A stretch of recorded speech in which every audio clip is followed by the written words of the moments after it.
हर हर महादेव। रुद्र संहिता अध्याय 15 सृष्टि का वर्णन। तदंतर नारद जी के पूछने पर ब्रह्मा जी बोले, सुने हमें पूर्वात आदेश देकर जब महादेव जी अंतर्ध्यान हो गए तब मैं उनकी आज्ञा का पालन करने के लिए ध्यान मग्न हो गया, कर्तव्य का विचार करने लगा। उस समय भगवान शंकर को नमस्कार करके श्री हरि से ज्ञान पाकर परमानंद को प्राप्त हो मैंने सृष्टि करने का ही निश्चय किया। तात भगवान विष्णु भी वहां सदाशिव को प्रणाम करके मुझे आवश्यक उपदेश दे तत्काल आदर्श्य हो गए। वे ब्रह्मांड से बाहर जाकर भगवान शिव की कृपा प्राप्त करके बैकुंठ धाम में जा पहुंचे और सदा वहीं रहने लगे। मैंने सृष्टि की इच्छा से भगवान शिव और विष्णु का स्मरण करके पहले के रचे हुए जल में अपनी अंजलि डालकर जल को ऊपर की ओर उछाला।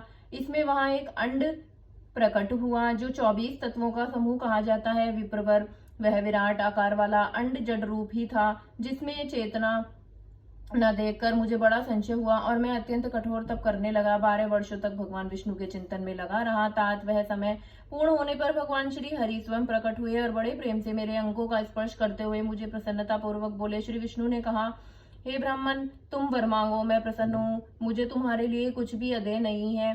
भगवान शिव की कृपा से मैं सब कुछ देने में समर्थ हूँ। ब्रह्मा जी बोले, अर्थात मैंने कहा, महाभाग, आपने जो मुझ पर कृपा की है वह सर्वथा उचित ही है, क्योंकि भगवान शंकर ने मुझे आपके हाथों में सौंप दिया। विष्णु, आपको नमस्कार है। आज मैं आपसे जो कुछ मांगता हूँ उसे दीजिए प्रभु। एक विराट रूप 24 तत्वों से बना हुआ अंड किसी तरह चेतन नहीं हो रहा है, जड़ीभूत दिखाई दे रहा है। हरे, इस समय भगवान शिव की कृपा से आप यहाँ प्रकट हुए हैं, अतः शंकर की सृष्टि शक्ति का विभूति से प्राप्त हुए इस अंड में चेतना लाई है। मेरे ऐसा कहने पर शिव की आज्ञा में तत्पर रहने वाले महाविष्णु ने अनंत रूप का आश्रय ले उस अंड में प्रवेश किया। उस समय उन परम पुरुष के सहस्त्रों मस्तक, सहस्त्रों नेत्र और सहस्त्रों पैर थे। उन्होंने भूमि को सब ओर से घेर कर उस अंड को व्याप्त कर लिया। मेरे द्वारा भली भांति स्तुति की जाने पर जब श्री विष्णु ने उस अंड में प्रवेश किया तब वह 24 तत्वों का विकार रूप अंड सचेतन हो गया। पाताल से लेकर सत्यलोक तक की अवधि वाले इस अंड के रूप में वहां साक्षात श्री हरि की विराजने लगे। उस विराट अंड में व्यापक होने से ही वे प्रभु बैराज पुरुष कहलाए। पंचमुख महादेव ने केवल अपने रहने के लिए सरयू कैलाश नगर का निर्माण किया, जो सब लोकों से ऊपर सुशोभित होता है। देवर्षय, संपूर्ण ब्रह्मांड का नाश हो जाने पर श्री वैकुंठ और श्री कैलाश, इन दो धामों का यहाँ भी नाश नहीं होता। मुनि श्रेष्ठ, मैं सत्यलोक का आश्रय लेकर रहता हूँ। तात महादेव जी आज्ञा से ही मुझ में सृष्टि रचने की इच्छा उत्पन्न हुई है। बेटा, जब मैं सृष्टि की इच्छा से चिंतन करने लगा उस समय पहले मुझसे अनजान में ही पाप पूर्ण तमोगुणी सृष्टि का प्रादुर्भाव हुआ, जिसे अविद्या पंचक अथवा पंच परवा विद्या कहते हैं। तदंतर प्रसन्न चित्त होकर शंभु की आज्ञा से मैं पुनः अनासक्त भाव से सृष्टि का चिंतन करने लगा। उस समय मेरे द्वारा स्थावर संज्ञक वृक्ष आदि की सृष्टि हुई, जिसे मुख्य सर्ग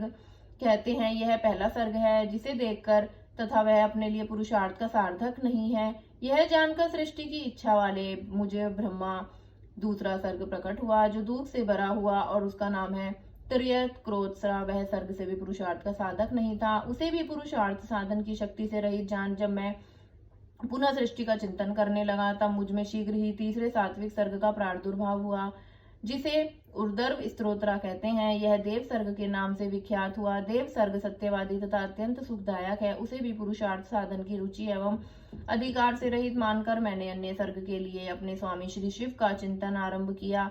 तब भगवान शंकर की आज्ञा से एक रजोगुणी सृष्टि का प्रादुर्भाव हुआ, जिसे अवराग स्तोत्रोत्रा कहा गया है। इस सर्ग के प्राणी मनुष्य हैं, जो पुरुषार्थ साधन के उच्च अधिकारी हैं। तदंतर महादेव जी की आज्ञा से भूत आदि की सृष्टि हुई।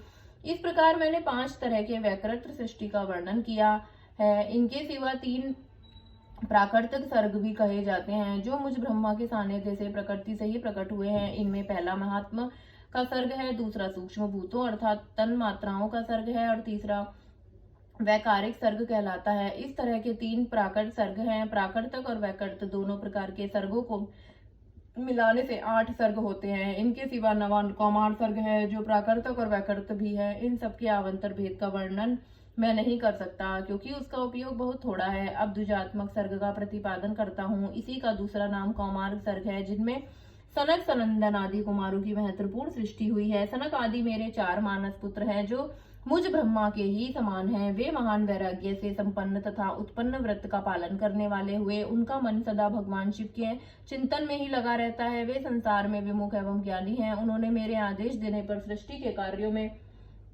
मन नहीं लगाया। मुनि श्रेष्ठ नारद सनकादिक कुमारों के दिए हुए नकारात्मक उत्तर को सुनकर मैंने बड़ा भयंकर क्रोध प्रकट किया। उस समय मुझ पर मोह छा गया था। उस अवसर पर मैंने मन ही मन भगवान विष्णु का स्मरण किया। वे शीघ्र ही आ गए और उन्होंने समझाते हुए मुझसे कहा, तुम भगवान शिव की प्रसन्नता के लिए तपस्या करो। मुनि श्रेष्ठ श्री हरि ने जब मुझे ऐसी शिक्षा दी तब मैं महाघोर और उत्कृष्ट तप करने लगा। सृष्टि के लिए तपस्या करते हुए मेरी दोनों बाहों और नासिका के मध्य भाग से जो उनका अपना ही अविमुक्त नामक स्थान है, महेश्वर की 3 मूर्तियों में से अनंत पूर्णांश सर्वेश्वर एवं दया सागर भगवान शिव अर्धनारीश्वर रूप में प्रकट हुए, जो जन्म से रहित तेज की राशि सर्वज्ञ तथा सर्वश्रेष्ठ तथा उन नील लोहित नामधारी साक्षात उमा वल्लभ शंकर को सामने देख बड़े भक्ति से मस्तक झुका उनकी स्तुति करके मैं बड़ा प्रसन्न हुआ और बोला, उन देवेश्वर से बोला, प्रभु आप भांति भांति के जीवों की सृष्टि कीजिए। मेरी यह बात सुनकर उन देवादिदेव महेश्वर रुद्र ने अपने ही समान बहुत से रुद्र गणों की सृष्टि की। तब मैंने अपने स्वामी महेश्वर महारुद्र से फिर कहा, देव आप ऐसे जीवों की सृष्टि कीजिए जो जन्म और मृत्यु के भय से युक्त हो। मुनि श्रेष्ठ मेरी ऐसी बात सुनकर करुणा सागर महादेव जी हंस पड़े और तत्काल इस प्रकार बोले। महादेव जी ने कहा, विधात मैं जन्म और मृत्यु के भय से युक्त अशोभन जीवों की सृष्टि नहीं करूंगा, क्योंकि वे कर्मों के अधीन हो दुख के समुद्र में डूबे रहेंगे। मैं तो दुख के सागर में डूबे हुए इन जीवों को उद्धार मात्र करूंगा।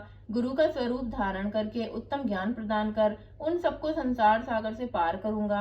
हे प्रजापते, दुख में डूबे हुए सारे जीव की सृष्टि तो तुम ही करो। मेरे आज्ञा से इस कार्य में प्रवृत्त होने के कारण मेरी तुम्हें माया नहीं बांध सकेगी। मुझसे ऐसा कहकर श्रीमान भगवान नील लोहित महादेव मेरे देखते ही देखते अपने पार्षदों के साथ वहां से तत्काल तिरोहित हो गए। हर हर महादेव।